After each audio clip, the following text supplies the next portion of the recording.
कर्जा मुक्त तब होता है जब व्यक्ति की दुकान, व्यापार, व्यवसाय, जिस जगह पर जिस काम के लिए जाए वो काम फतेह हो जाए, वो काम सफल हो, वो कार्य उसका सफल हो। आप जिस कार्य के लिए जा रहे हो वो कार्य आपका सफल हो तो लक्ष्मी घर में आए तो कर चुके। मालूम पड़े इससे लिया, उसको दे दिया, उससे लिया, उसको दे दिया, तो ये कर्जा चुकाना नहीं हुआ। कि आपके घर में यदि गोबर का कंडा जलाकर, गाय के गोबर को, सूखे हुए कंडे को जलाकर अगर आहुति छूट रही है, कंडा भी नहीं जलाया, गैस पर भी बनाए हुए भोजन की 5 साकल्य छूट रही है, वो भी नहीं करा, भगवान के सामने कुछ धूप रखकर आप 5 साकल्य अन्न की छोड़ रहे हो, घर में जो भोजन बन रहा है, जो आप अग्नि में अगर दे रहे हो, तो उसका भाग ये रहता है कि उस घर में कभी हार्ट अटैक नहीं हो सकता। यजुर्वेद कहता है, हमारे शास्त्र कहते हैं, स्कंद पुराण, शिव महापुराण की कथा कहती है, अग्नि पुराण कहती है कि अग्नि की 7 जिह्वा में से एक जिह्वा ऐसी है जो रोग को हर लेती है, भारी जो बीमारी है वो उसका हरण कर ले। बस आज के समय में लोग ये कलर बेकार ना हो जाए, जो सीलिंग लगाई है वो बेकार ना हो जाए, इसका कलर खराब ना हो जाए, सोफे का कवर खराब ना हो जाए, कहीं ये धुआं ना लग जाए, कहीं इतनी आंखों में चुभेगा। अरे भाई, या तो उसे बचा लो या स्वयं को बचा लो, या तो स्वयं को बचाओ या फिर घर परिवार में जो रौनक है, डेंटिंग पेंटिंग है, उसको बचा लो। अग्नि देवता कहते हैं मेरी 7 जिह्वा है, पहले नंबर की है मेरी काली, जो भोजन को लेकर प्रेतों को देती है।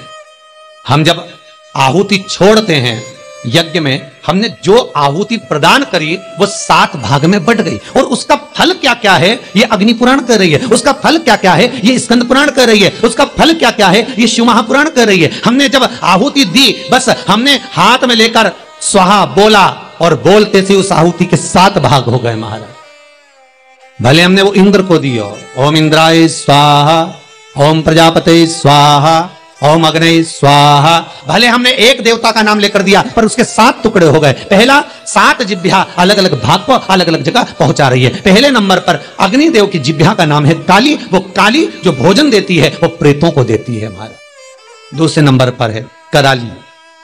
कराली भोजन को लेकर जो कुंवारी अवस्था में मर जाते हैं, अधोगति में शांत हो जाते हैं, कराली अग्निदेव की दूसरी जिह्वा भाग उनको प्रदान करती है। तीसरे नंबर पर मनोजवा भोजन लेकर पितरों को देती है, अग्निदेव की तीसरी जिह्वा मनोजवा, फिर भोजन का भाग लेकर पितरों को प्रदान कर रही है। चौथी सुलोहिता, ये भोजन लेकर वासुकों को दे रही है महाराज। 5वीं ध्रुमवर्णी, ये भोजन लेकर देवताओं को प्रदान करती है।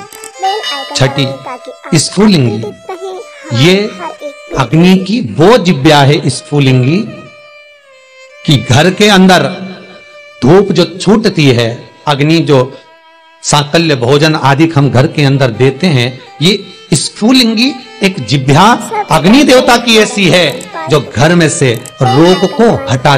फिर निवेदन करूंगा, हार्ट अटैक की बीमारी को हटाना है तो घर में 7, 5, 3, 2, 1 तुम्हारी मर्जी पड़े उतने जो घर में भोजन बने वो अग्नि देवता को जिमाना है। थोड़ा सा धुआं जरूर होगा, धूप लगेगी तो धुआं तो होगा, पर बड़ी बीमारी घर में प्रवेश नहीं करती। क्यों? अग्निदेव की 6ठी जिह्वा स्फुलिंगी रोग, बड़े से बड़े रोग को, यहां तक शास्त्र, आप पहले का इतिहास उठाकर देखिए, पहले के समय में अटैक की बीमारी नहीं होती थी, हार्ट अटैक नहीं होता था, शुगर नहीं होती थी, ये ब्लड प्रेशर नहीं होता था।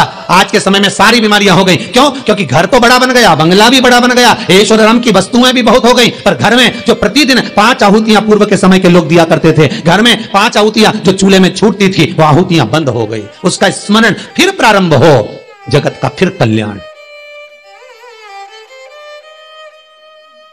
हमारे धर्म, हमारे शास्त्र जो वर्णन करते आए हैं वो गलत नहीं है। पहले के समय में यज्ञ अनुष्ठान कितने होते थे, आज के जमाने में काम, लोभ, विषय, आसक्तियां ज्यादा हो गए।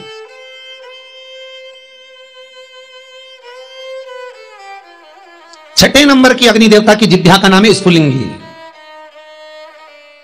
और अग्निदेव की ये छठी जिब्या स्फुलिंगी ये बीमारी का हरण कर लेती है, ये रोग का हरण कर लेती है।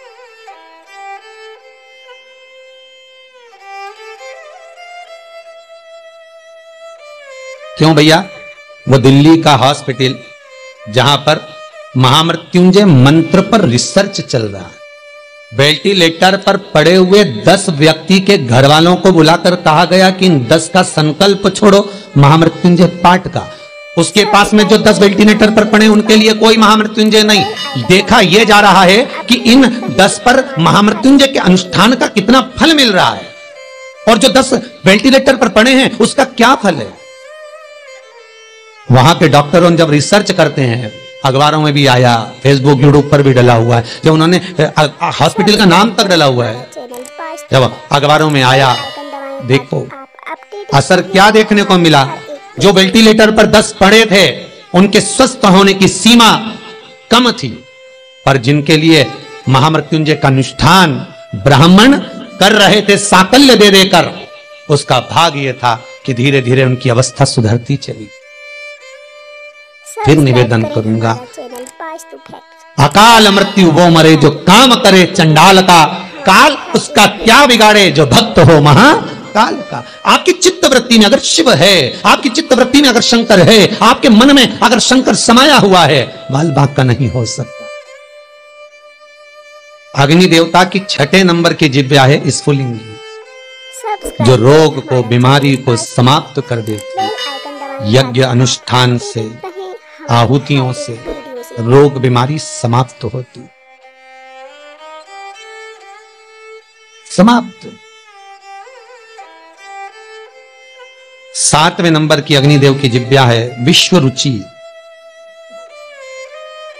विश्व रुचि सब्सक्राइब करें हमारा चैनल, जो दरिद्रता को दूर भगाती है, लक्ष्मी का प्रवेश कराती है। जिसके घर में अग्नि के ऊपर सांकल्य दी जाती है, भोजन दिया जाता है, हम तो यहां तक कहते हैं कि आप कंडा भी मत जलाओ, आप गैस जलाते हो तो गैस पर ही थोड़ा सा कुछ छोड़ दो।